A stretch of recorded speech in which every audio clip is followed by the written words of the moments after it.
Hello बच्चों, very welcome to all of you at this text book super coaching platform. आप सबका बहुत बहुत स्वागत है यहाँ पे। मैं हूँ राजा रमन और आज की इस वीडियो में हम बातें करने वाले होंगे कि वो कौन से मेथड हमें अप्लाई करने चाहिए, वो क्या करना चाहिए हमें कि हमारा जो सीएसआईआर नेट एग्जाम है वो पहले ही प्रयास में हम सफल हो जाए। ठीक है, तो इसके लिए हमें कुछ बातें चीजें समझनी बहुत ज्यादा जरूरी होगी, जैसे कि हमारे पेपर का पैटर्न कैसा है, स्ट्रक्चर कैसा है, that is number of questions कितने पूछे जाते हैं, हमें अटेम्प्ट कितने करने होते हैं, जो हमारा सिलेबस है उसमें से ज्यादा वेटेज कितना है, और जो सेफ स्कोर क्या है जिसको कि हम अचीव करें तभी हम सीएसआईआर को पहले प्रयास में क्लियर कर सकते हैं। ठीक है, तो हम लोग देखते हैं इस बात को। तो चूंकि आप जानते होंगे कि आपका जो सीएसआईआर नेट का एग्जाम होता है, चलो हम लोग दिसंबर वाला एग्जाम जो अपकमिंग है उसको लेकर चलते हैं, तो सिर्फ 3 सेगमेंट में चीजें होती। पार्ट ए होता उसका, पार्ट बी होता और पार्ट सी होता है। ठीक है, होता है ना। पार्ट ए में हमारे पास एमसीक्यू क्वेश्चन होते हैं, यानी ए सिंगल करेक्ट क्वेश्चन होते हैं। पार्ट बी में भी एमसीक्यू क्वेश्चन होते हैं और पार्ट सी में हमारे पास क्या होते हैं, एमएसक्यू क्वेश्चन होते हैं, यानी मल्टी सेलेक्ट क्वेश्चन होते हैं मैथ्स के लिए। Okay, now now the thing is कि जो टोटल नंबर ऑफ क्वेश्चंस होते, total number of questions total number of questions, तो पार्ट ए में जो टोटल नंबर ऑफ क्वेश्चंस होते हैं वो 20 होते हैं, पार्ट बी में जो टोटल नंबर ऑफ क्वेश्चंस होते हैं वो 40 होते हैं, और पार्ट सी में जो टोटल नंबर ऑफ क्वेश्चंस होते हैं वो 60 होते हैं। और हमें अटेम्प्ट कितने करने होते हैं, number of questions, number of attempting questions, हमें अटेम्प्टिंग क्वेश्चंस कितने करने होते हैं अटेम्प्ट।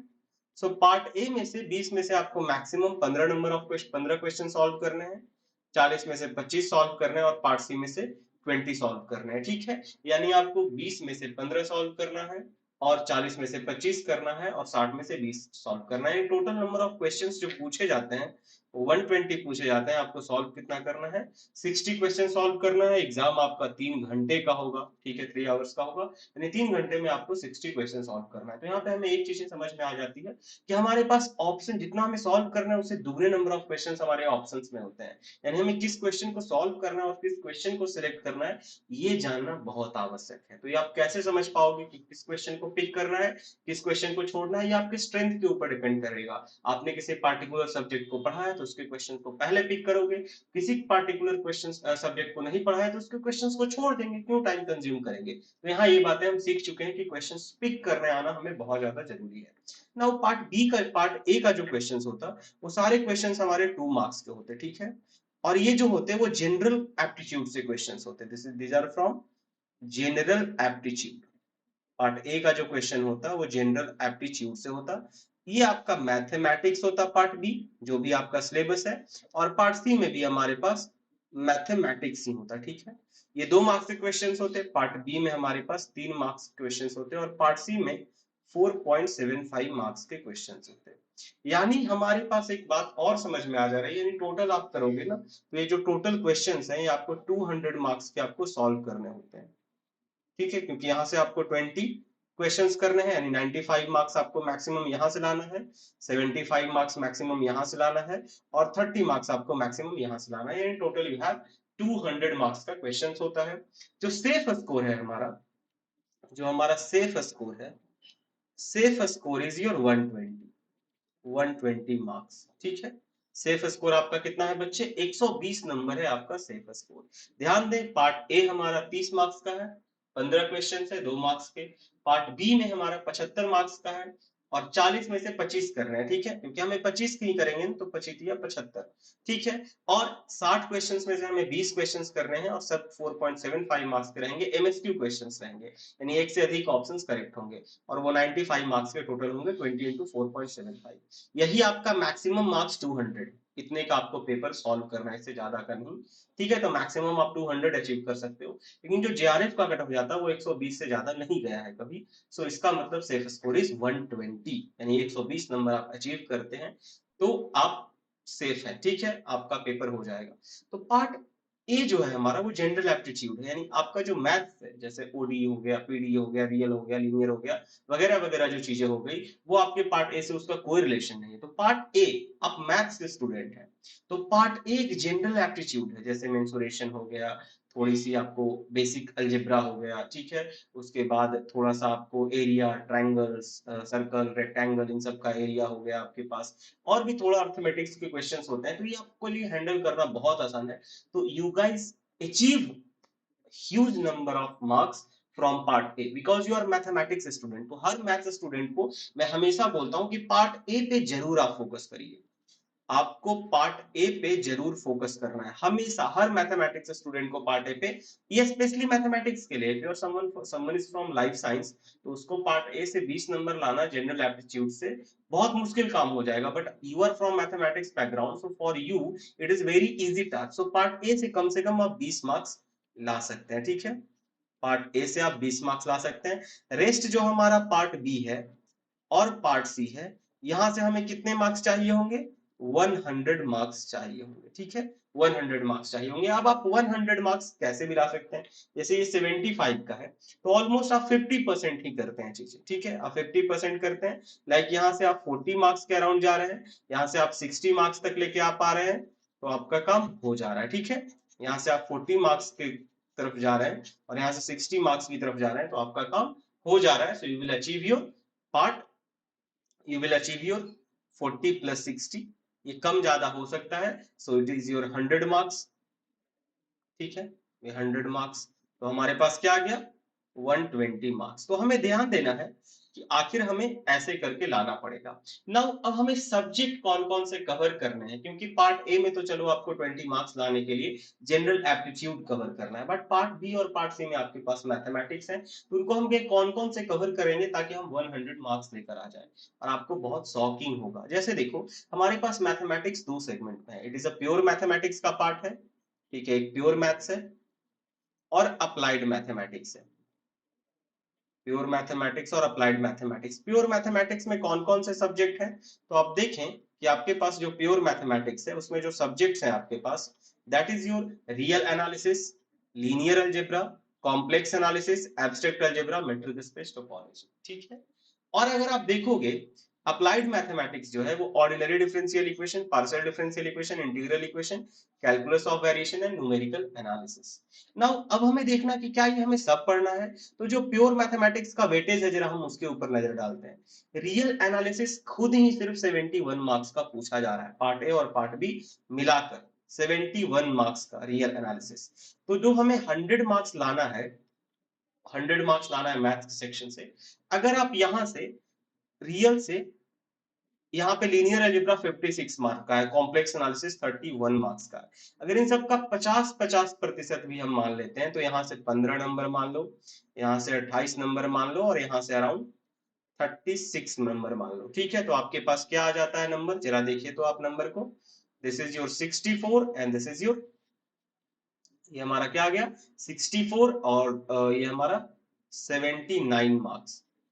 ये अगर आप तीन टॉपिक को कवर कर रहे हैं, प्योर के तीन टॉपिक को, रियल, लीनियर और कॉम्प्लेक्स, ठीक है, रियल, लीनियर और कॉम्प्लेक्स एनालिसिस, और आप उसके आधे क्वेश्चन ही कर पा रहे हैं, पूरा नहीं, तब भी you are achieving around 80 marks, ठीक है, अराउंड 80 मार्क्स। अगर आपने एब्स्ट्रैक्ट और मेट्रिक स्पेस टोपोलॉजी कर लिया देन वेरी गुड, अगर आप ना भी किए हो तो you are achieving your 80 marks, ठीक है। 80 मार्क्स यानी आप अप्लाइड के सेक्शन से 80 मार्क्स ला सकते हैं, और ये बहुत आसान से ला सकते हैं। मैं आपको तीन टॉपिक सिर्फ कवर करने बोल रहा हूँ, 1 2 3, और उसका भी 50% मार्क्स लाने में बोल रहा हूँ, जितना पूछा गया है उसका 50% बच्चों, ध्यान सकते हो 50% से ज्यादा नहीं है, ठीक है।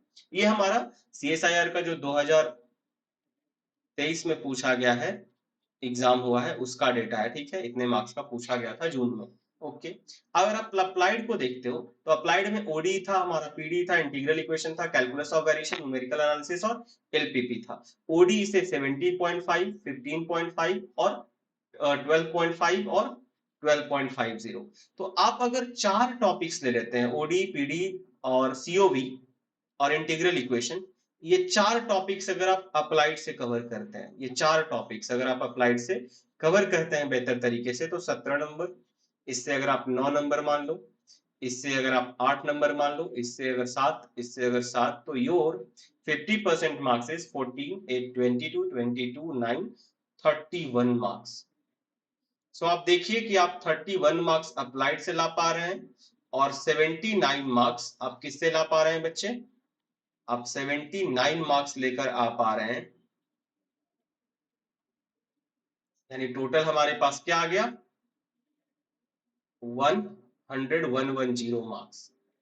और आप ऑलरेडी 20 मार्क्स कहां से लेकर आ रहे थे? पार्ट ए से लेकर आ रहे थे। तो यू आर अचीविंग 130 मार्क्स और 20 मार्क्स हमारा कहां से था? पार्ट ए से था। तो 130 मार्क्स आपके पास हो गया। That is more than safe score, more than safe score. ठीक है, सेफ स्कोर से ये बहुत अधिक है। ओके, तो यानी आपको ये बात समझना है कि हमें पार्ट ए के साथ साथ अप्लाइड में OD, PD, integral equation, calculus of variation, ठीक है, अगर आप न्यूमेरिकल भी कर लेते हैं तो इट्स वेरी गुड, ये बहुत अच्छी बात होगी। एलपीपी भी कर लेते हैं तो बहुत अच्छी बात होगी।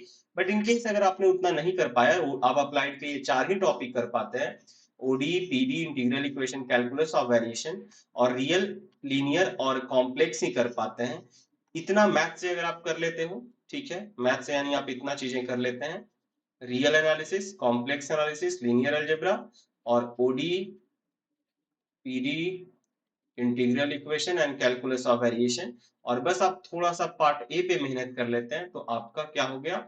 JRF achieved. आप जेआरएफ अचीव कर लेंगे। अब ये सारे टॉपिक्स आपको पढ़ने होंगे, इतने टॉपिक्स आपको पढ़ने होंगे। अगर आप हमारे क्लासेस को ज्वाइन कर रखे हैं तो हमने यहाँ पे वहाँ पे काफी अच्छे से आपको बताया जाएगा, आपको सारे प्रीवियस ईयर क्वेश्चंस करा जाएंगे, तो वो करके आप ये चीजें अचीव कर सकते हो। या फिर अगर आप हमारे यूट्यूब चैनल से पढ़ रहे हैं तो वहां पे भी आपको काफी सारी चीजें मिल जाएगी, आपको खुद खुद से थोड़ा मेहनत भी करना पड़ेगा। ठीक है, सो आप कोर्सेज ज्वाइन करें, वो भी आपके लिए बेहतर है, आप खुद से पढ़ें वो भी आपके लिए बेहतर है, it is your choice. But आपको पेपर क्लियर करने के लिए ये 7 टॉपिक्स पे कमांड होना बहुत ज्यादा जरूरी है। ठीक है, और साथ साथ थोड़ा पार्ट ए पे भी कमांड होना बहुत ज्यादा जरूरी पड़ जाता है। ठीक है, तो आपको इन टॉपिक्स को कवर अप करना होगा हमेशा। वाई बुक्स, अगर आप देखना चाहते हैं कि कौन से इंपॉर्टेंट बुक्स है, तो उसके हमने आपको बहुत सारे रेफरेंस बुक्स का हमने वीडियो लेक्चर किया है, लाइव लेक्चर किया है, वहां पे जाकर आप देख सकते हो। ठीक है, बट आपको ये टॉपिक्स को जरूर कमांड करना है। ओके, और ये टॉपिक्स को कवर करने में आपको 4 मंथ्स टू 5 मंथ्स लग जाएंगे, 4 to 5 मंथ्स। तो हमें सबसे पहले इन टॉपिक्स को कवर करना है, फिर इनके ऊपर के सारे प्रीवियस ईयर क्वेश्चन, एटलीस्ट 2010 से लेके 2023 तक के पीवाईक्यूज आपको कवर करने हैं, और उसके बाद आपको अधिक से अधिक मॉक टेस्ट देना है। ठीक है, मॉक टेस्ट अधिक से अधिक, मॉक टेस्ट देने से आपको क्या पता चलेगा कि आप वो 3 घंटे को कैसे मैनेज करोगे, क्योंकि कहाँ आपकी गलतियां हो रही है, कहाँ आपको सुधार करने की जरूरत है, क्या आपका स्ट्रेंथ है, क्या आपका वीकनेस है। ठीक है, तो ये सारी चीजें आप करोगे तो आप CSIR को फर्स्ट अटेम्प्ट में डेफिनेटली क्लियर कर सकते हैं। सबसे पहले हमें अपना सिलेबस कंप्लीट करना है, सिलेबस फिनिश करना है। ठीक है, ओके, फिर हमें क्या करना है? पीवाईक्यू क्वेश्चंस को सॉल्व करने हैं, फिर हमें मॉक टेस्ट अप्लाई करना है। ठीक है, मॉक टेस्ट देना है, इसके बाद आप अपना पेपर देने बैठे हैं, आपका स्मूथली पेपर क्लियर हो जाएगा। तो आई होप आपको ये वीडियो काफी यूजफुल लगा होगा, आपको आपका वेटेज समझ में आया होगा, कौन सा टॉपिक आपका प्राइम टॉपिक है CSIR के लिए, कौन से टॉपिक से उसमें सवाल नहीं आते, ये सारी चीजें आपको पता चल चुकी होगी। इसके अलावा भी अगर आपका कोई डाउट है तो डेफिनेटली रीच आउट करें हम लोगों के साथ, आप कमेंट कर सकते हैं। अगर आप हमारे कोर्सेज को ज्वाइन करना चाहते हैं, दैट इज एलीट 2.0 बैच को ज्वाइन करना चाहते हैं, जो कि दिसंबर 2024 के लिए टारगेट कर रहा है और जो कि रिसेंटली लॉन्च हुआ है, तो आप इस कूपन कोड का इस्तेमाल करके, रेवन कूपन कोड का इस्तेमाल करके बैच को ज्वाइन कर सकते हैं। Will get huge discount on that courses. Okay, so मिलते हैं हम लोग नेक्स्ट वीडियो में, तब तक के लिए आप अच्छे से रहें, अपना ख्याल रखें, बाय, थैंक यू।